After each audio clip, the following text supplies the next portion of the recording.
조선시대 대표 실학자 정약용은 아들에게 유언을 남깁니다. 무슨 일이 있어도 사대문 밖으로 이사 가지 말고 버텨라. 멀리 서울을 벗어나는 순간 기회는 사라지며 사회적으로 재기하기 힘들다. 이 말은 200년이 지난 오늘날까지 통용되는 듯합니다. 국토의 12%밖에 안 되는 수도권에 대한민국의 그 모든 것이 몰려있기 때문이죠. 인구 50%, 100대 기업 본사 95%, 전국 20대 대학의 80%, 의료기관 51%. 우리나라의 수도권 쏠림 현상은 세계에서 전례를 찾아보기 힘들 정도로 심각합니다. 게다가 저성장, 저출산 국가로 들어서면서 문제점이 부각되고 있는데요. 그중 하나가 바로 일부 지방 도시들의 쇠퇴입니다. 지방의 위기는 지방만의 문제가 아닙니다. 국가 생존의 문제와 맞물려 있습니다. 여러분과 함께 지방의 현재와 미래 그리고 그 대책에 대해 이야기해 보도록 하겠습니다.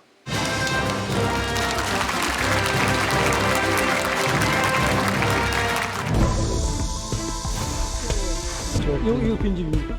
예, 이것도 빈집.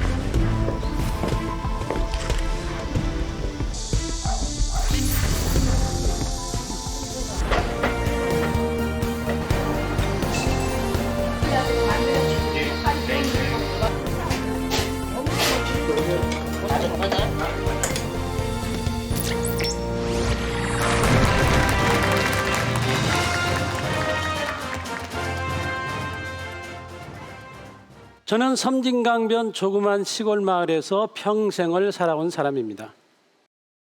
나고 자란 마을에서 일생을 산다는 것은 요즘 같은 시대에 흔치 않는 이야기이죠. 여기 수도권이 아닌 지역에서 평생을 살아오신 분 계신가요? 네, 그리 많지 않을 것입니다. 제가 일상에서 거르지 않고 하는 것 중에 하나가 강가를 산책하는 일입니다. 매일 아침 동네를 걸으면서 계절이 바뀌는 것도 느끼고 이웃 사람들도 만나고 길목을 지키는 강아지와 인사도 합니다. 시골에 사는 큰 장점 중에 하나이죠. 그런데 최근에는 산책을 하면서 사람들을 전혀 만날 수가 없습니다. 거의 1시간 반에서 2시간 정도 걷는데 말이죠. 왜 그럴까 생각해 봤습니다. 답은 의외로 간단했습니다. 사람이 없다는 것입니다. 우리 마을에 실제로 거주하는 사람은 한 30명밖에 되지 않습니다. 그중 대부분이 어르신들이죠. 오늘 이곳에 오신 많은 분들이 20, 30대 청년들인데요. 제가 사는 마을에서 청년의 의미가 다릅니다. 우리 마을 청년은 5, 60대입니다. 어디 가서 어르신 소리를 들을 사람들이 청년 대접을 받고 있는 거죠. 20, 30대는 글쎄 뭐라고 불러야 할까요? 뭐라고 불러야 할까요? 그런데 이 일이 마냥 웃고 넘길 일만은 아닌 것 같습니다. 젊은 사람들이 없다는 건 마을의 미래가 없다는 것이기 때문이죠. 언니가 우리 마을이 사라질 수도 있다는 얘기입니다. 얼마 전 신문을 보다가 깜짝 놀랐습니다. 제 걱정이 기우가 아니었다는 걸 알게 된 겁니다. 지금 보시는 그래프는 각 지방의 소멸 위험도를 나타냅니다. 붉은 빛을 띨수록 소멸할 가능성이 높은 지역이고요. 파란 빛을 띠는 지역은 정상 범주에 속하는 지역입니다. 이대로라면 30년 내 전국 군 지역 37%와 읍면동 40%가 소멸할 것으로 예상됩니다. 그중 소멸 위기에 직면해 있는 곳 중 하나가 경상북도 의성군입니다. 현재 신평면의 모습은 어떨까요? 제가 직접 찾아가 봤습니다.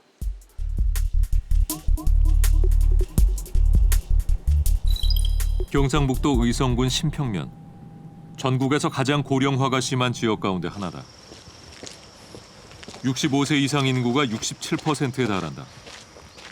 면 소재지에 위치한 초등학교. 아이들의 웃음소리로 가득해야 할 학교가 조용하다. 1학년 교실에 학생은 단 한 명. 이름이 뭐라고?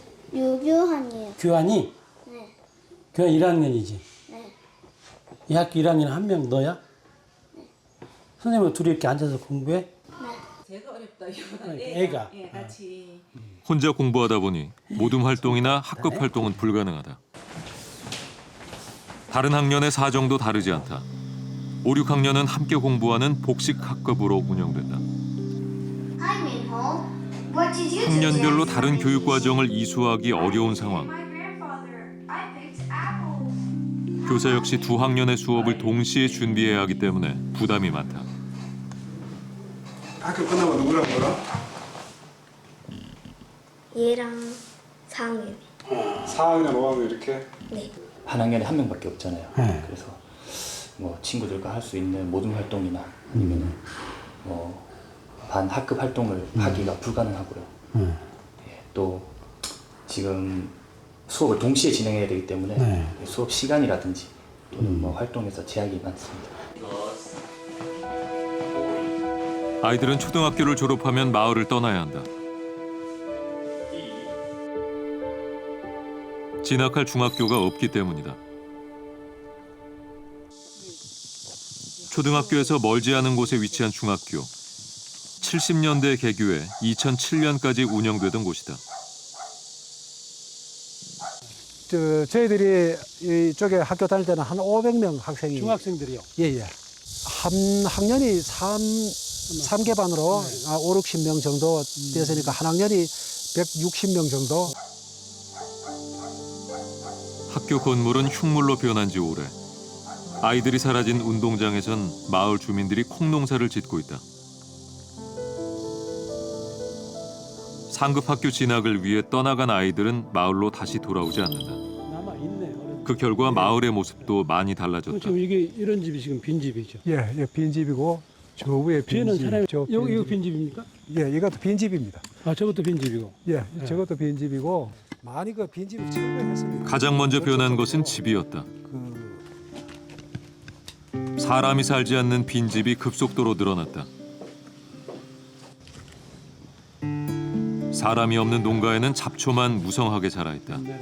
돌담과 축대가 무너져 누군가 돌아온다 해도 살 수 없는 지경이 됐다. 지금도 괜찮겠는데 저쪽에 무너져. 예. 마을을 지키고 있는 건 나이든 노인들 뿐이다. 나날이 늘어가는 빈집. 65명 중에 43명이 노인인 마을에서 미래를 꿈꿀 수 있을까?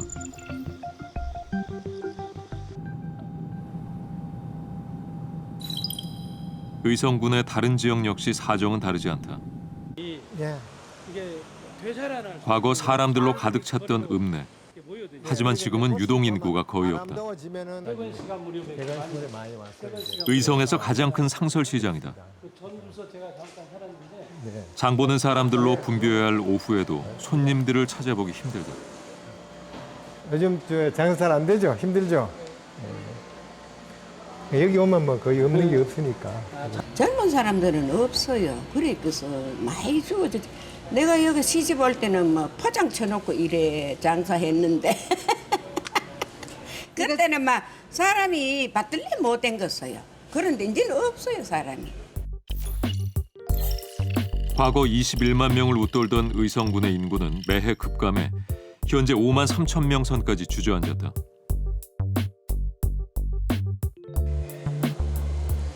이대로라면 멀지 않은 미래의 의성군이 자치단체로서의 기능을 상실할 수도 있다.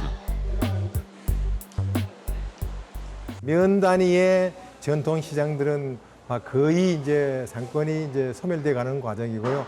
다만 읍이나 이렇게 그 좀 큰 면에 있는 전통 시장들은 아직까지는 이제 운영은 되고 있습니다. 그러나 과거에 비해서 뭐 활력은 줄어든 건 사실입니다. 저는 시인이기 전에 초등학교 교사였습니다. 40여 년을 아이들과 함께 보냈는데요. 신평면을 찾자마자 초등학교를 방문한 것도 이런 제 직업의 특성 때문이었을 것입니다. 예상은 했지만 직접 학교 현실을 마주하니 그 충격이 상당히 컸습니다. 또래 친구가 없는 학교에서 아이들이 무엇을 배울 수 있을까요? 또 이 아이들이 떠나면 학교와 마을은 어떻게 될까요? 걱정이 됐습니다. 의성군의 전체 인구는 5만 3천여 명입니다. 그중 노인 인구는 2만여 명에 이릅니다.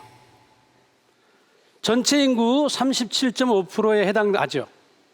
그중 젊은 여성 인구는 3천여 명밖에 되지 않습니다. 요즘 우리 사회를 휘감고 있는 큰 흐름이 있습니다. 저출산 고령화, 저성장이라는 겁니다. 의성군뿐만이 아닙니다. 다른 지방 중소도시들도 저출산 고령화의 직격탄을 맞고 있는데요. 지금 보시는 것은 전라도와 경상도 중소도시의 인구 변화를 나타내는 그래프입니다. 그래프 양상이 어떤가요? 물줄기가 줄어들어가는 시냇물처럼 보이죠? 이 추세의 끝은 어디일까요? 아마도 바닥일 것입니다. 그런데 출생과 사망으로 인한 인구 자연적 감소가 지방 소멸의 유일한 원인은 아닙니다. 실제로 지방 중소도시들의 인구 감소는 다른 지역으로 떠나는 인구 이동에 따른 사회적 감소가 큰 부분을 차지하고 있는데요. 주요 중소도시들의 연령별 인구 구조를 살펴보면 젊은 인구가 자신이 살던 지역을 벗어나 이동한다는 것을 잘 알 수 있습니다. 2000년대만 해도 20, 30대의 아래 연령층이 든든하게 받쳐주는 구조였던 것이 2010년 이후부터 50세부터 54세의 중장년층 인구가 가장 많은 인구 구조로 바뀝니다. 20대와 30대는 어디로 갔을까요? 대부분 수도권으로 이동한 것 같습니다. 1960년대 전체 인구 약 20%였던 수도권의 인구 비중이 1970년대엔 28%로 증가했고 그 이후 서서히 늘어나 현재는 50%에 이르게 되었습니다. 그렇다면 젊은이들이 지방을 떠나는 이유는 뭘까요?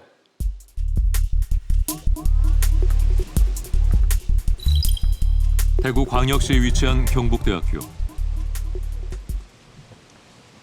부산대학교와 함께 지방의 명문대학으로 손꼽히는 곳이다.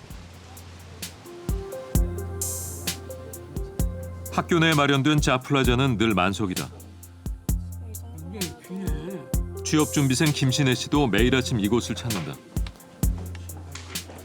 며칠 후에 여기 IT 기업에 판교에 있는 IT 기업에 마케팅 부서로 지원을 하고 싶어서 지금 자소서를 쓰던 중이었거든요. 벌써 수십 장째 자기소개서를 쓰고 있다는 신혜 씨는 대구가 아닌 다른 지역으로 취업을 준비하고 있다. 마케팅이나 홍보 쪽은 대구에서는 좋은 기업을 찾기가 힘든 것 같아요. 대구가 주로 대구에도 이렇게 이걸 원서를 내본 데가 있어요? 저는 아예 대구 쪽에는 생각을 안 하고 있습니다. 청년들이 자신이 나고 자란 지역을 등지려고 하는 이유는 뭘까? 좀 더 많은 학생들을 만나 얘기를 들어보기로 했다. 어디로 취직을 하시고 싶어 하죠? 저는 과가 경제통상학과다 보니까 통상이나 무역 쪽으로 가고 싶은데 일단 대구보다도 당연히 서울 쪽에 일자리가 많은 게 당연한 그런 현실이잖아요. 그리고 은행이라든지 뭐 아니면 제조업에 관련된 기업이 다거든요. 근데 서울 같은 경우는 좀 더 진보적인 기업들이 많아요. 컨텐츠 관련된 것도 많고 기획을 하려는 회사들도 많고 재밌는 회사들도 굉장히 많아요. 그런 게 이제 젊은 층들의 수요를 많이 충족해 줄 수 있고 젊은이들이 관심 가지는 분야가 많기 때문에 서울에 좀 더 집중이 되는 것 같습니다. 실제로 청년들이 주로 종사하는 스타트업 회사의 77%가 서울특별시에 14%가 경기도에 위치하고 있다. 90% 이상이 수도권에 분포돼 있는 것이다. 청년들의 욕구를 충족시킬 수 있는 직장이 지방에는 드물기 때문에 수도권으로 눈을 돌릴 수밖에 없다는 학생들. 2016년 대구를 떠난 청년만 12,000여 명이 넘는다. 매년 수천여 명의 학생들이 자신의 고향을 떠나고 있다. 방송도 서울에서 찍고 지역으로 송출을 하지 않습니까? 그래서 당연히 그쪽에 중앙으로 가는 게 맞다고 저는 생각을 하거든요. 가장 중심부로 가는 게. 대구에 기획장과 서울에 기획장이 있다면 그 크기 차이가 엄청 나더라고요. 그래서 제가 그곳에 가지 않으면은 그 기회들을 놓칠 수 있겠다? 뭐 그런 생각들이 들어서 꼭 취업은 서울에서 해야겠다. 학생들의 이야기를 듣고 처음엔 명문대생의 배부른 소리 아닌가 하는 생각도 했습니다. 대구처럼 큰 도시에 일자리가 없다는 것이 조금 의아했기 때문입니다. 하지만 현실을 들여다보고 할 말을 잃었습니다. 요즘 젊은이들이 자주 이용한다는 인터넷 취업 정보 사이트입니다. 이곳에서 지역별 구인 숫자를 살펴봤는데요. 대구 지역과 수도권의 차이가 얼마나 큰지 한눈에 보이시죠? 일자리가 없어 젊은이들이 떠난 지방엔 돈이 돌지 않고 자금이 융통되지 않으니까 생활 인프라도 점점 사라지고 있습니다. 예를 들어 볼까요? 여러분들이 좋아하는 별다방이라고 불리는 커피 전문점 아시지요? 서울엔 몇 걸음만 가도 찾을 수 있는 이 별다방을 지방 중소도시에서는 찾아보기 힘듭니다. 커피 전문집이야 없어도 살 수 있습니다.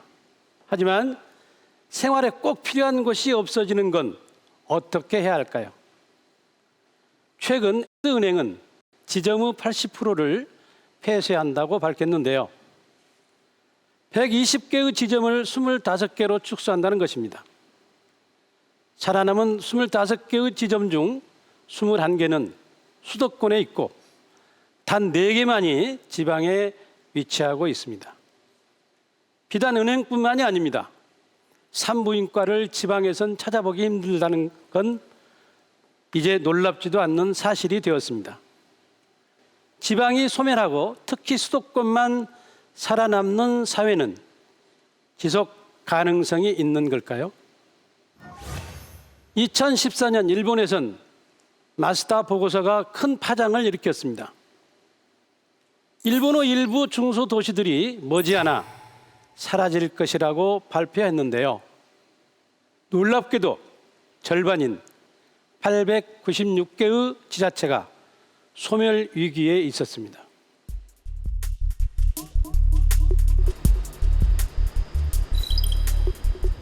일본 남서부에 위치한 운난시. 이곳은 인구 고령화로 소멸 위기에 직면해 있다. 하루가 다르게 늘어나는 빈집들. 마을 전체가 유령 도시처럼 변해도 관리할 사람이 없어 두고 볼 수밖에 없는 실정이다. 농지 역시 마찬가지. 과거 논과 밭으로 사용되던 토지는 잡초들만 무성한 버려진 땅이 됐다. なかなかもう人手がなくなってしまったということですよね。土地を利用しようと思っても。 1,400여 명이 사는 나베야마 지구. 이곳에서는 주민들이 자주 조직을 만들어 공무원의 역할을 대신한다. 인력난으로 행정 서비스가 미치지 못하는 지역이 생겨나자 마을 유지를 위해 선택한 최후의 방편이었다. 주민 자주 조직 직원들의 평균 나이도 70대. 이들은 지역 간호사와 짝을 지어 산골에 흩어져 사는 400세대를 방문한다. 주로 하는 일은 수도 검침.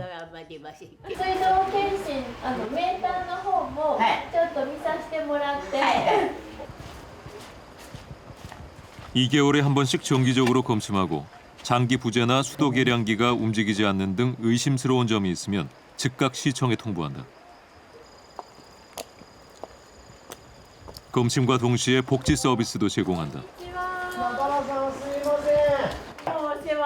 つもありがとうございます急なことですいませんでしたいいえ、すいません。特別なんてないけどねね。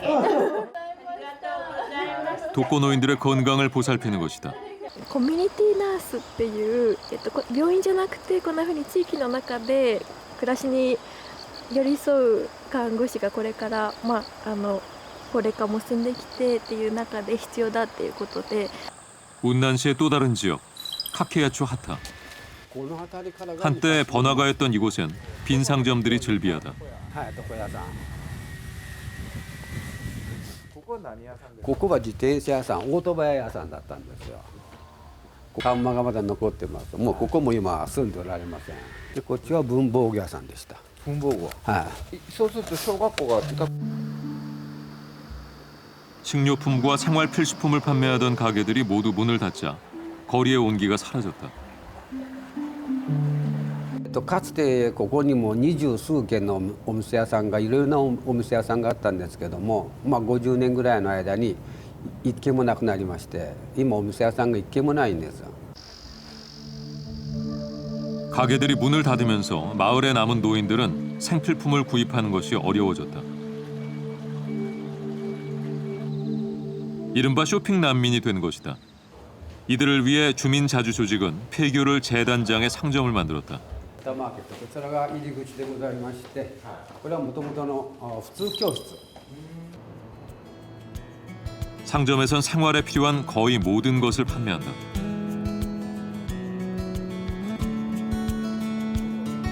신선한 채소부터 육류, 생필품까지 판매하는 물건만 1000여 가지가 넘는다. 지역민이 필요한 물건을 주문하면 구매해다 주기도 한다. 마을 주민들에겐 폐교 상점이 고마울 수밖에 없다. 거동이 어려운 데다 혼자 살고 있어 이웃 간의 관계가 끊어진 노인들. 이들에겐 상점에서 사람들을 만나고 대화하는 것이 유일한 사회생활이다.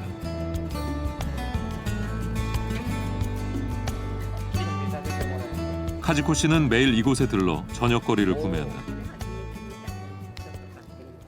どうですか、よくいらっしゃいますか、ここは。来ますわね。ここしかないです。街にこういう旗マーケットがあることはご自分にとってはどういうところでしょうか。いいよ。便利で。よそ買いに行かんでもいいからね。 주민 조직의 힘으로 지역의 명맥을 근근히 이어가고 있는 운난시. 그러나 이 역시 얼마나 지속될지 모른다. 지역민들 모두 점점 나이를 먹고 있기 때문이다. 今の若い人が少ないという現状がございますので、いつまでも発展するという輝く未来というなかなか厳しいところがありますけれども。 지금 일본에는 가게가 없어 생활 필수품 구매가 힘든 쇼핑 약자가 약 600만 명에 이릅니다. 문제는 이뿐만이 아닙니다. 지방자치단체가 무너진 지역도 있는데요. 2년 전 있었던 일본 지방선거에서는 전국 373개의 기초의회 가운데 23%가 무투표로 의원을 채웠습니다. 입 후보자가 부족했기 때문입니다. 일부 시골 마을에선 사람이 없어 지방의회를 폐지하기도 했지요. 네, 강연 잘 듣고 있습니다. 일본 운난시의 모습 보면서 참 안타깝고 마음 답답하기도 했는데요. 이게 또 우리나라 지방의 미래가 이렇게 될 수도 있다고 생각하니까 이제 좀 두렵기도 하고 걱정스러운 마음이 많이 들었습니다. 근데 또 한편으로 드는 생각이요. 이렇게 지방이 소멸해 간다면 소멸해 가는 지방은 뭔가 자연을 되살리고 보존하는 방향으로 가고 우리는 그냥 수도권에 더 집약적으로 사는 게 또 하나의 방법이 되진 않을까라는 생각도 들었거든요. 김 선생님은 어떻게 보세요? 저 역시 인구가 적으면 적은 대로 선택한 지역에서 모여 살 수 있지 않을까 생각했습니다. 하지만 지방의 쇠퇴는 국가 생존의 문제와 맞물려 있다고 주장하는 사람이 있습니다. 중앙대학교 마강래 교수님이십니다.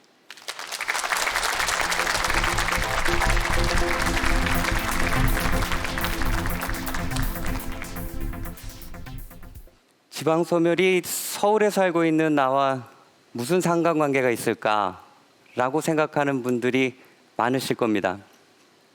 그렇다면 지금부터 제 얘기를 들어봐 주십시오. 북미 최대의 자동차 도시 디트로이트입니다. 미국 미시간주의 디트로이트는 미국의 3대 자동차 회사가 자리 잡은 전 세계 자동차 시장의 메카였죠. 1950년대엔 인구가 180만 명에 이를 정도로 번창했습니다. 그런데 1980년대부터 이 도시는 급격한 위기를 맞게 됩니다. 일본 자동차 회사들이 선전했기 때문이죠. 그로 인해 일자리가 감소했고 주민들의 수입도 줄어들었습니다. 먹고 살기 힘드니까 사람들은 도시를 떠났습니다. 결국 세금을 걷어들일 수 없었던 디트로이트는 2013년도에 파산을 하고 맙니다.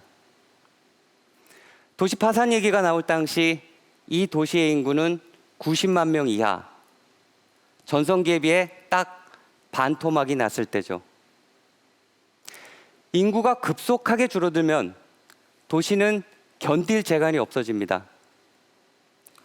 왜냐고요? 인구가 적다고 해서 도로나 상하수도 등의 공공시설을 없앨 수는 없기 때문입니다. 기본적인 것은 유지해야 하는데 세금이 적게 거치니까 지방자치단체가 감당하기 힘들어지는 거죠. 이처럼 인구 추이는 도시의 지속 가능성을 가늠하는 굉장히 중요한 잣대가 됩니다. 그렇다면 지금으로부터 20년 후 우리나라 중소도시들의 모습은 어떨까요? 과연 디트로이트의 악몽이 미국만의 이야기일까요?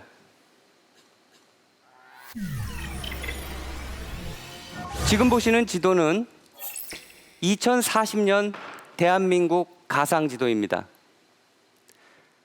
우리나라에서 지방자치가 본격적으로 시작된 1995년과 대비해서 인구가 반으로 준 지역들, 그런 지역들을 빨간색으로 표시했는데요. 빨간 부분이 상당히 많죠. 인구 통계 모형에 의하면 전국 지자체 중 30% 정도는 인구가 절반으로 줄어듭니다. 이 도시들은 급격한 세수 감소를 경험하게 될 것이고 경제적으로는 큰 어려움을 처하게 될 것입니다. 그럼 중앙정부가 가만히 있을 수는 없습니다. 시골 한 지역 아무리 조그만 마을이라도 최소한의 공공서비스는 제공되어야 하기 때문입니다. 이는 곧 소멸하는 지방 중소도시들을 위한 공적 자금이 급격히 늘어날 거란 얘기가 됩니다.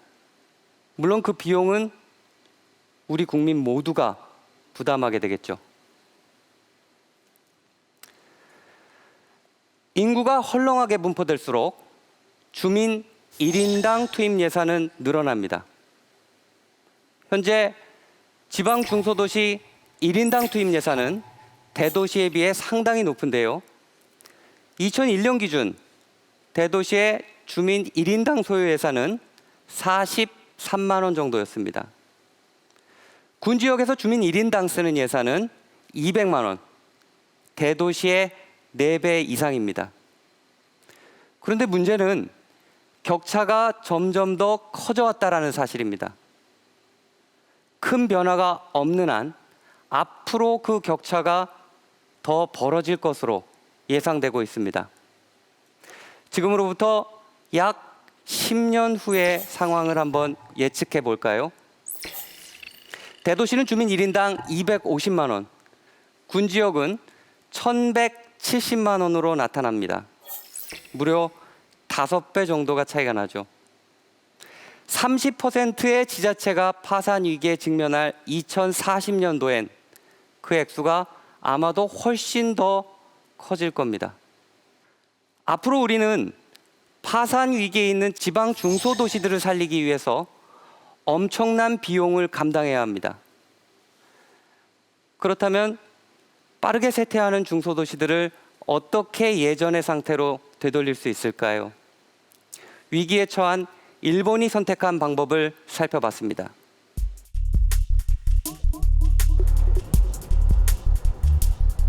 도쿄에서 차로 8시간 거리에 있는 가미야마.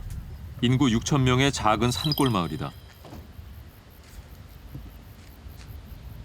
인구의 40%가 노인인 이곳에 최근 젊은이들이 모여들기 시작했다. 케니치 씨는 얼마 전 도쿄에서 이곳으로 이주해 왔다. 다니던 회사의 위성 사무실이 생겼기 때문이다. 편안하지만 세련된 감각을 자랑하는 사무실.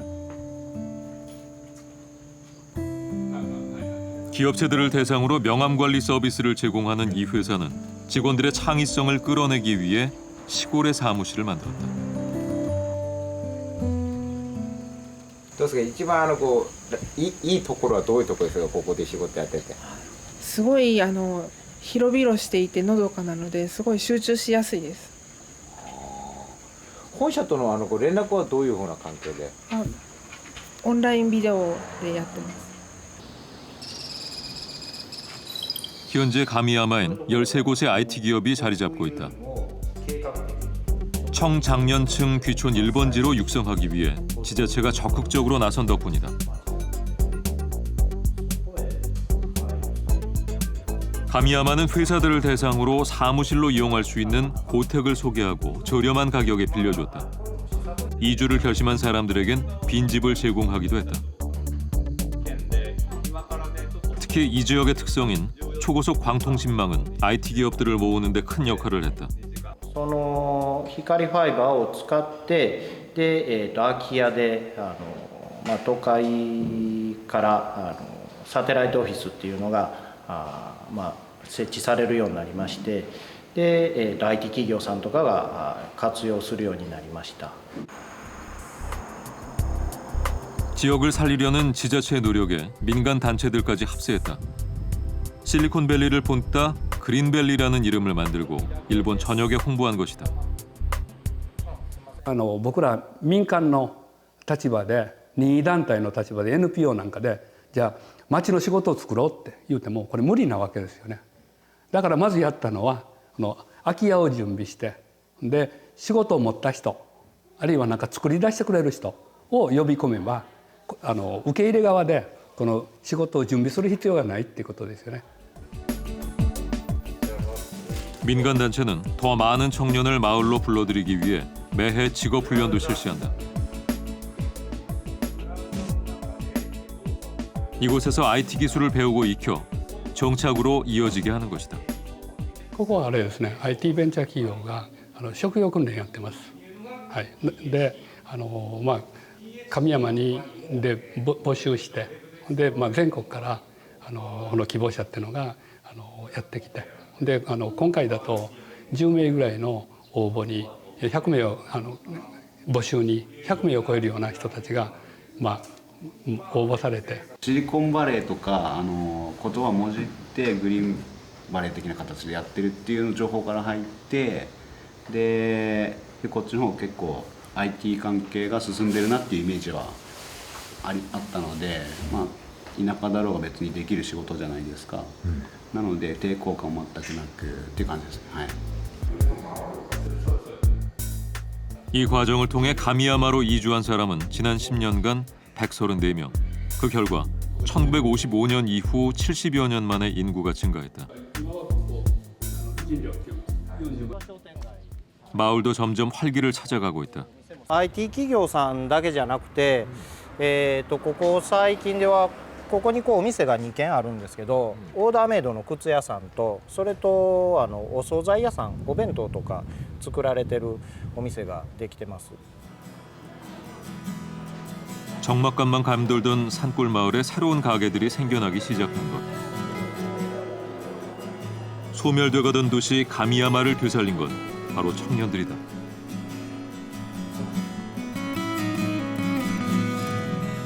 가미야마는 시대의 변화에 발빠르게 대응해서 지방이 가진 자원으로 청년들을 끌어들이는 전략을 썼습니다. 자유로운 라이프 스타일을 원하는 청년들이 일할 수 있는 사무실을 제공하고 청년 사업가들이 창업을 할 수 있는 인프라를 마련했습니다. 그 결과는 보신 대로입니다. 최근엔 유치원도 새롭게 문을 열었다고 하는데요.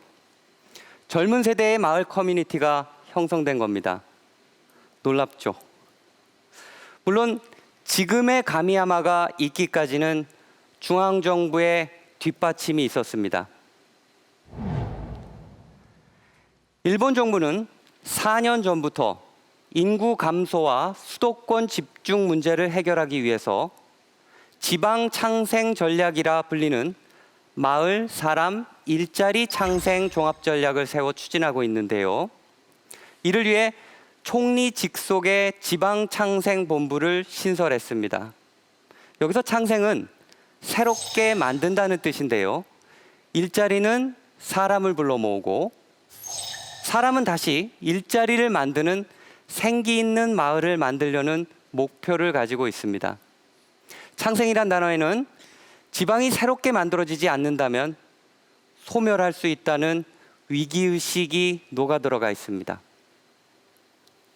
네, 마 교수님 강연 들으면서 왜 지방의 소멸이 국가의 생존을 위협하는 문제인지를 좀 이해하게 됐습니다.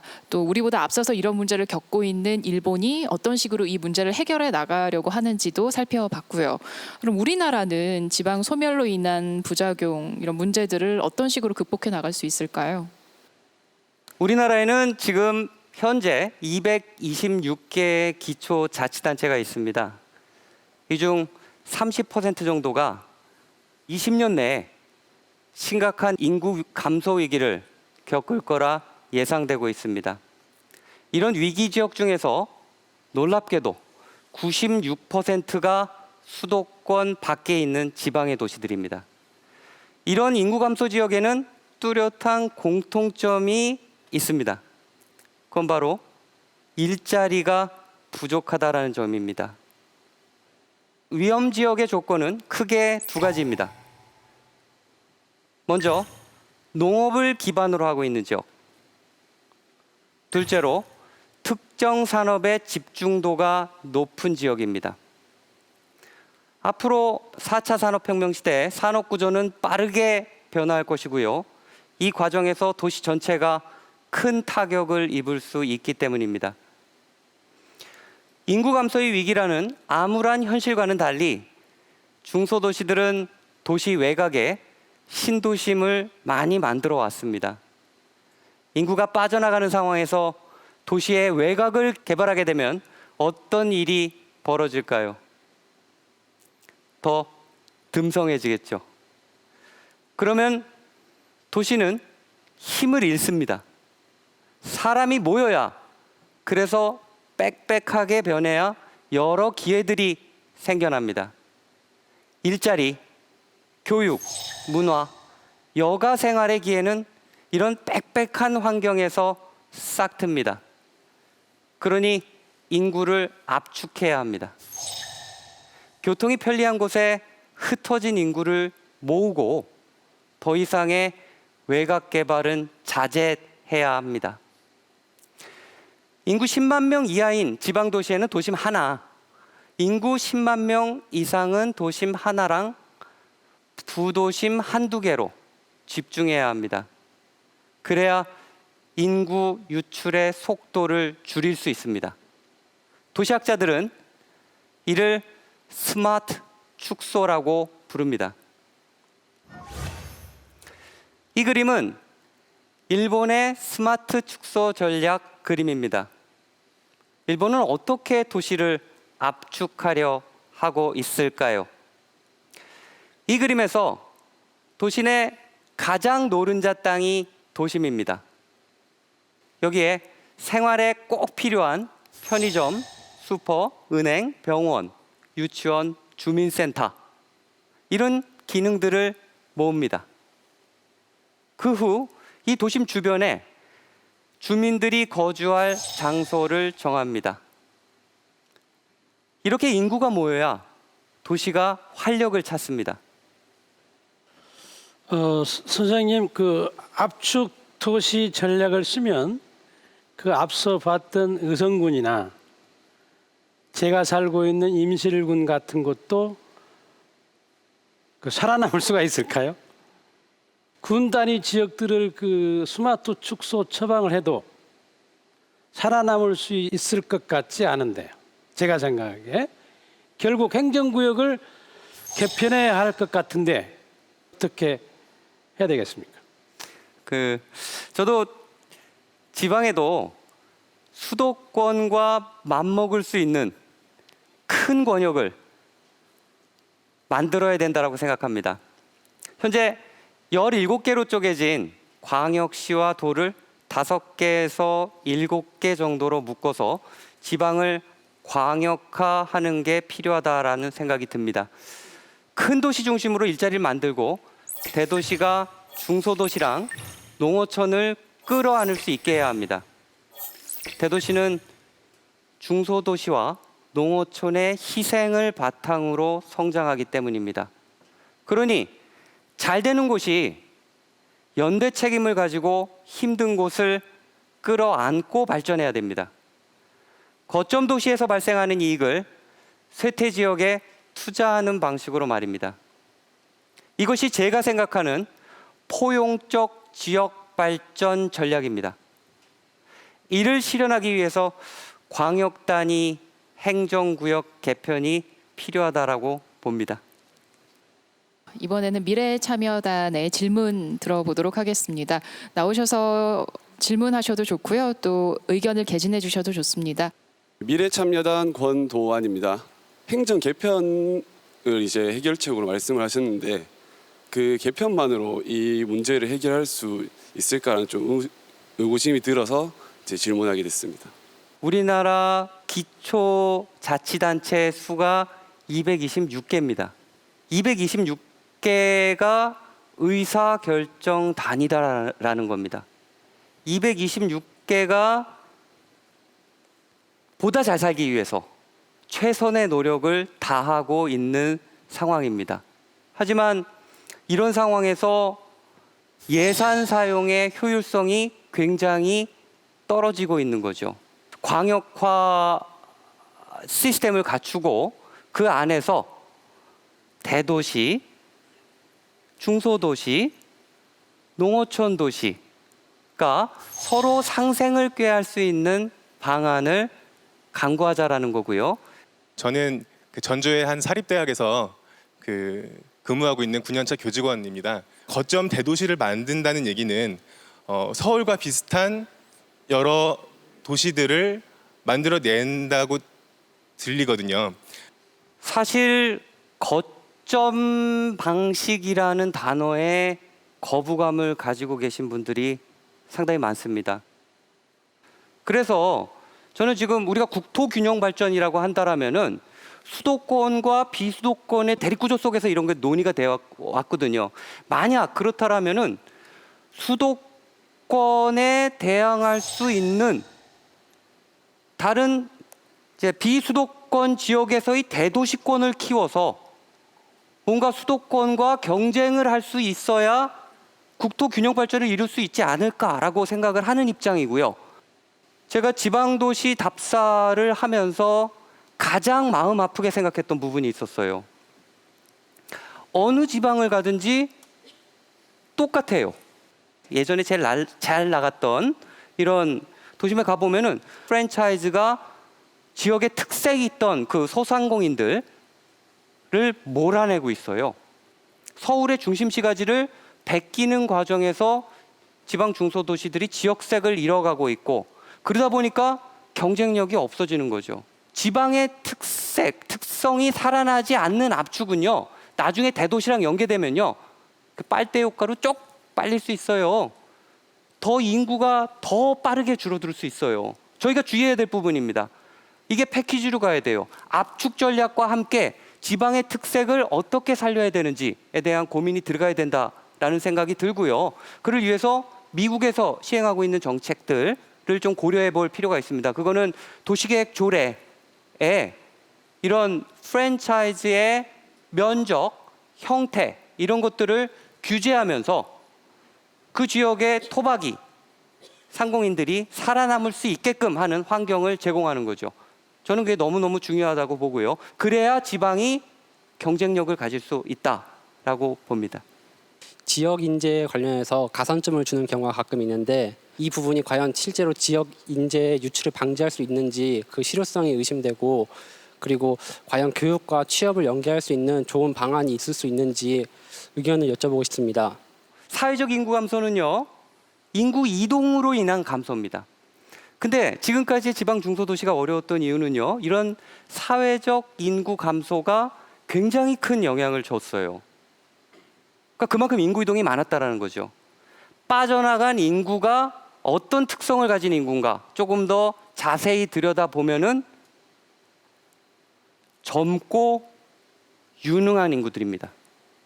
지방 거점 대학을 제대로 육성을 해서 그 지방 거점 대학이 지방에 있는 일자리와 연계돼서 지방의 인재들이 유출되지 않도록 하는 이런 정책들이 너무나 필요하지 않을까라는 생각을 가지고 있습니다. 지금 어느 정도 좀 인위적으로 지역 인재를 할당하는 정책을 사용하고 있습니다. 저는 개인적인 생각에서 나쁘진 않다라고 봅니다. 저는 지방 소멸 그리고 지방의 인구가 줄어드는 축소되는 현상에 대해서 심각성을 알고는 있었지만 영상 그리고 또 강연을 들어보니까 그게 더 심각성이 더 많이 와닿았는데요.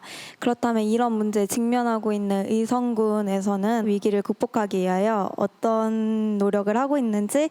의성군이 위기를 극복하기 위해서 그 많은 노력들을 하고 있는 것을 보았습니다. 청년들의 일자리를 마련하는데 방점을 찍고 군청에서 여러 가지 정책들을 내놓고 있는데 그중 가장 인상 깊었던 것이 청년 리더 아카데미였습니다.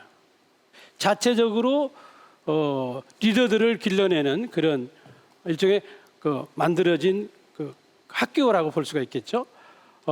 군수가 직접 청년들과 함께 지역, 경제 문화에 대해서 토론하고 군정에 적극적으로 이렇게 반영하고 있는 것을 보았습니다.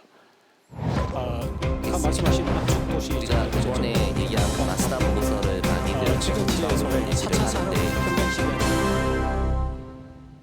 지금까지 지방 중소도시의 소멸에 대해 이야기를 진지하게 해보았습니다. 그런데 요즘 중소도시뿐만 아니라 대도시의 공동화도 매우 심각합니다. 제가 살고 있는 임실 주변의 전주나 광주 같은 곳들도 구도심이 쇠퇴하고 있는 실정입니다.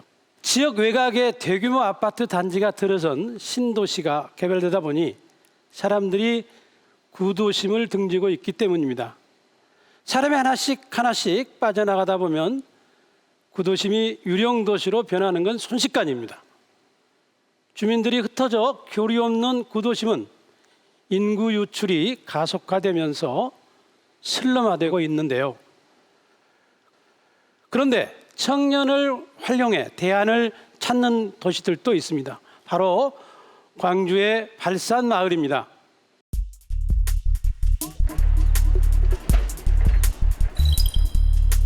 광주광역시의 대표적인 달동네 발산마을. 겉으로 보기엔 여느 벽화마을과 다르지 않다. 하지만 이곳은 다른 지역과 뚜렷한 차이가 있다. 바로 청년들이다. 인구 고령화가 이제 심각하다 보니까 이런 것들을 어떻게 해결할 수 있을까 이제 고민을 하던 차에 청년들이 이 마을에 들어올 수 있는 방안을 찾다가 취업난에 시달리는 청년들에게 버려진 빈집을 활용해 창업을 할 수 있도록 지원한 것.